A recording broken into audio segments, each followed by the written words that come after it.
welcome to this week's book club reading of Star Wars Aftermath Life Debt by Chuck Wendig. If you are unfamiliar with this series, please click here. It will take you back to the beginning of the playlist for this book. Basically, we're going through this book a couple of chapters at a time, getting into the themes and all of the stuff that happens in them. This is the second book in the trilogy. We did this for the first book in the trilogy, just called Aftermath, also by Chuck Wendig. And if you would like, you can click on this playlist and it will take you through our journey through that book as well. And I gotta say, this is the penultimate episode of this book. We basically have today and next week, and then we're going to be moving on to Empire's End, the third book in the trilogy. So there's definitely plenty of time to kind of join in and catch up and see what we're up to. But with that, let's get into the story. This week we're discussing chapters 37 and 38, and where we last left our heroes, half of them thought they were okay, but were on the verge of danger, and the other half were just completely in danger. And this week, we're going to have that first half find their danger, and the second half get out of said danger. So with that, let's get to that second half. We have Han and company on the bridge of a Star Destroyer. They've been completely surrounded, completely captured, all hope is lost, that sort of thing.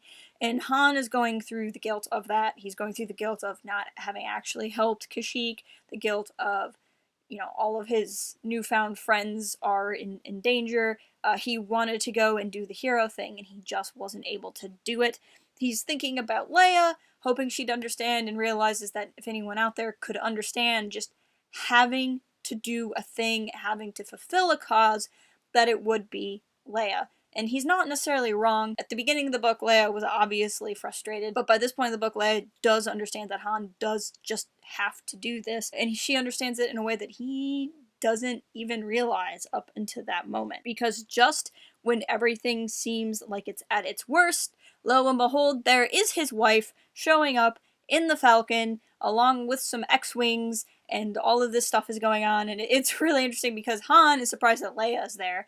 Leia gets there, and she's like, oh man, Wedge showed up, here's some X-Wings, and when that's still not enough, oh my gosh, there's Admiral Akbar! And so it's just this kind of wave of more people showing up, and that served as enough of a distraction for Han to kind of wrestle out of where he's at. Chewie wrestles out of where they're at, and they're able to kind of break out of captivity and at least take the bridge to that Star Destroyer, so then it becomes a Star Destroyer and a Republic capital ship versus two other Star Destroyers, and ultimately the Republic is able to win the day, and it's exciting. Basically, it's exciting. But what this makes me think of is the idea of rogue action.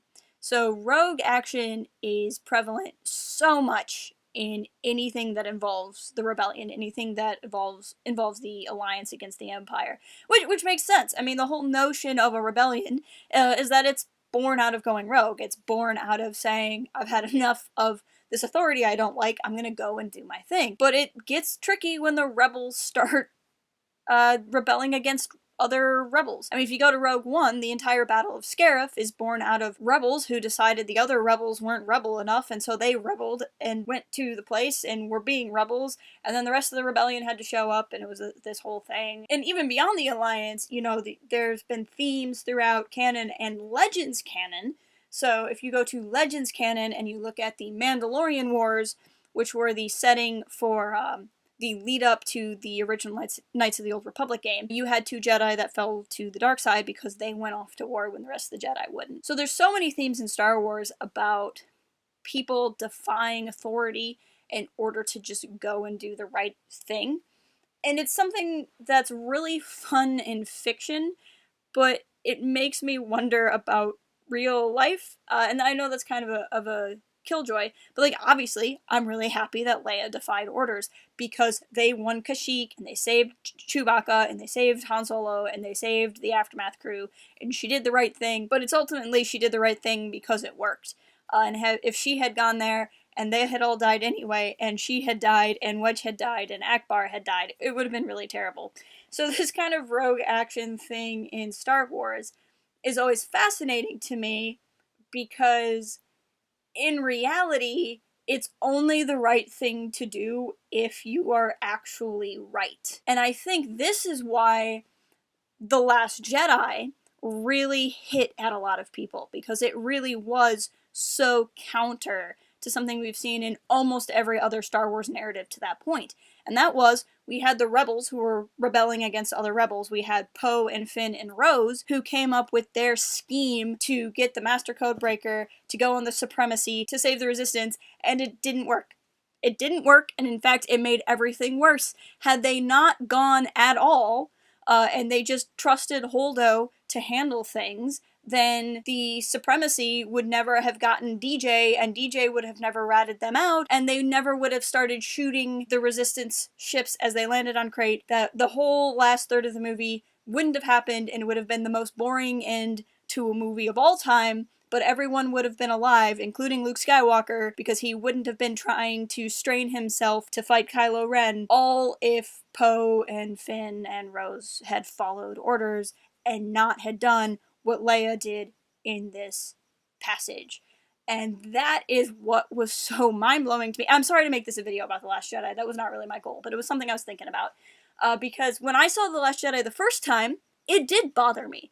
It did bother me, and it did feel like a third of the movie was completely pointless, because I didn't get it right away. And it was after I talked to people, and after I saw the movie the second time, I realized what the movie was doing, and I realized that the movie was making me feel that way on purpose. And that's when it all kind of clicked, and I could appreciate what the story's doing, and I like it a lot better now. I don't really know what my point is in bringing all of this up as it necessarily pertains to Aftermath, because I don't want to be like, Leia was wrong, she shouldn't have saved the people.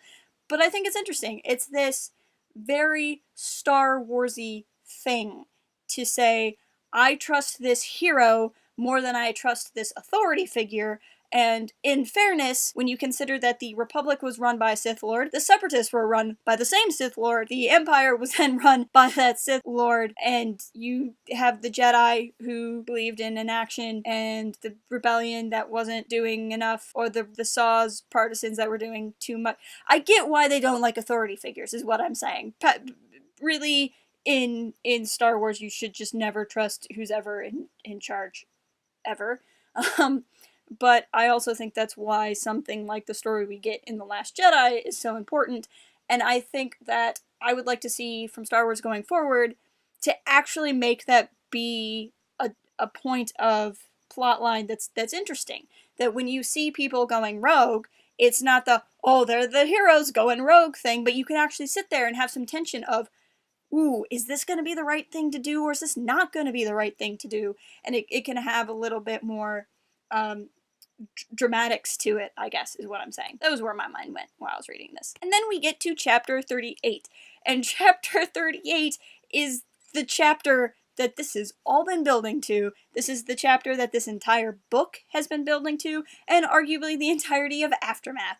That all roads lead to chapter 38. Because chapter 38 is where everything goes nuts. It starts with Nora on stage next to her wonderfully freshly returned husband, where she's so happy and she's worried about her angsty son who's running off being angsty, and it's just normal, average, everyday family drama that we can all relate to. And then Brenton shoots Mon Mothma. You know, that's Tuesday around where I live, right? So Sloane is watching this happen too, and she realizes what Rax is doing, and she talks about how, or she thinks to herself that, oh, he's like programmed these people to do this. And that's kind of your cue that is exactly what happened. All of these people are brainwashed. They've of course been brainwashed at the prison that they were on Kashyyyk. So it became very clear that Rax was not upset about anything that happened on Kashyyyk. It became very clear that Rax even wanted them to take Kashyyyk. Basically, Rax had been mind-washing all of the people on Kashyyyk for the very specific purpose of them to get rescued so that they can be brought back, so that he could set up this peace meeting, so that they could launch this massive terrorist attack in the middle of Chandrila and really mess with people. And what's really, really, really messed up is that somehow one of these people is Brenton Wexley, who is the husband of Nora Wexley, who was the hero of the first book. And I have to really wonder, like, is that the divination of the Force and it's actually a much smaller galaxy than you think it is? Or, I don't know, did Rax have Brenton transferred there when he knew that Nora was involved? Did he somehow want Nora involved? I don't know. And I can't actually remember if that gets addressed at all in Empire's End. It might not. I don't remember. I'm excited to get through Empire's End to find out if that is addressed there. But it's crazy. And I realize I have a friend of mine who's been reading through these books on his own and hasn't been as big of a fan of them, which is fair. The writing style's kind of odd. I really like the writing style of the Aftermath books. It really does a lot for me. I can understand why it wouldn't do a lot for other people. And, you know, that's neither here nor there. It's neither good nor bad. You either like the writing style or you don't. I kept trying to tell him, like, just keep going, because I feel like the Aftermath trilogy is totally possible to enjoy your first time through. I enjoyed it my first time through. But I like it better every time I read it because it's building to something. And you don't realize what it's building to. And once you get there and know what it's building to, and there are things yet that happen in Empire's End that I won't talk about that you might actually know from other material, but that, again, that's neither here nor there. It's a series that's better revisited because then you really know what's going on. And this moment blew my mind when I read the book for the first time. And it completely changed. It took the trilogy from being books that I liked to being books that I loved, all in this one chapter. And it's something that I've been really excited for us to get to. The other kind of big thing that happens in this chapter is, of course, what's going on is the final test for Sloane. Rax has been testing Sloane, has been grooming Sloane, has promised Sloane the galaxy, and this is the point of his plan. And Sloane hates it. You know, he was hoping that she would see the grand plan and sign up for him, full stop, and be his best friend, and they would go and rule the galaxy together. And instead Sloane's like, nope, I can't be a part of this. Because Sloane, as much as she's an Imperial, as much as she's a villain, as much as she has no problems murdering someone if she has to, she doesn't like playing dirty. And she specifically describes this as a terrorist attack, which it absolutely is. And she describes it as something that the rebellion would do, because they see the rebellion as terrorists. Now, of course, the grand irony is this is not something the rebellion would do, and it's something that the rebellion would also see as really distasteful, and something the rebellion would see the Empire as doing because of the mind control, mind manipulation. Of course, it is something the Empire is doing, and so there's a big ol' irony cycle going on there that I really appreciate. But Sloane is just like, nope, not gonna do it, can't, no way. And then she turns to Ada, and Ada turns on her. Now, of course, we already knew that Ada was in Sloane's pocket, as well as other things, and to some extent could see this coming, but she downright turns on Sloane, threatens to shoot her. Of course, she doesn't have the same military training, so Sloane takes her out and shoots her, and that's an intense moment for Sloane, I think, to have to kill this woman that she keeps describing as being like a daughter. And then Sloane goes on the run, and here in this chapter is also where we kind of get a showdown between Nora and Sloane. They finally meet again and get to throw some punches. Nora, of course, hates her beyond all reason, and Sloane is like, oh, it's you! Like, she still hates her, but it's just funny. I really think dynamics like that are hilarious when you have the one person who spends, like, their whole life hating someone else, and the person they hate so much is just like, oh yeah, you're one of the many thorns in my side. It just kind of cracks me up. So I liked that dynamic too. So they have a bit of a spat. Sloane tries to get away, gets shot by Nora, and is currently falling, and we'll figure out what happens to her here soon. Nora is understandably freaking out. She seems to understand that it's a brainwashing scenario. She's seeing that all of the people from this prison are doing it. And then we get to Timon and Brenton. And Timon is having a really hard time understanding all of this. And he meets his dad, and they're in a street somewhere, and Brenton can see that he's doing these terrible things, but can't help but do these terrible things, and actually tries to kill himself. And then Timon steps in and keeps that from happening. Brenton ultimately gets away.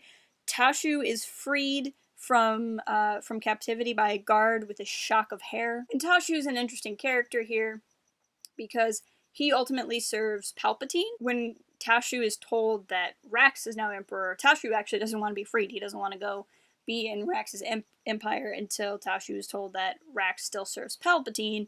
And then Tashu, who's this crazy dark side seer guy, is like, oh, well, this is part of Palpatine's plan. I'm super gonna go then because this is great. Now, the guard who's with Tashu is described in a way that makes him seem very similar in description to the guard that was with Tashu when they interrogated him earlier in the book, so I think it's supposed to be the same guard.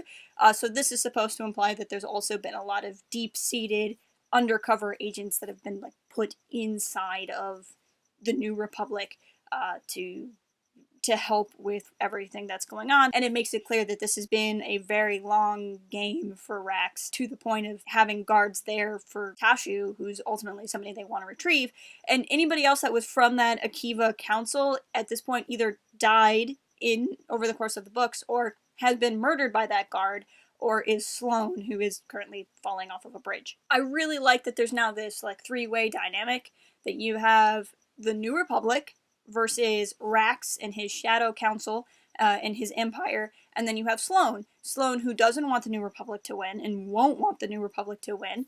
She doesn't want Rax to win, she wants her own empire. The New Republic will think that Sloane is a part of Rax, and Rax, of course, will want to either kill or bring Sloane back. And so you now have all of these different dynamics going, and yeah, it's a big, big part of the story. But that's what I have to say about these pages.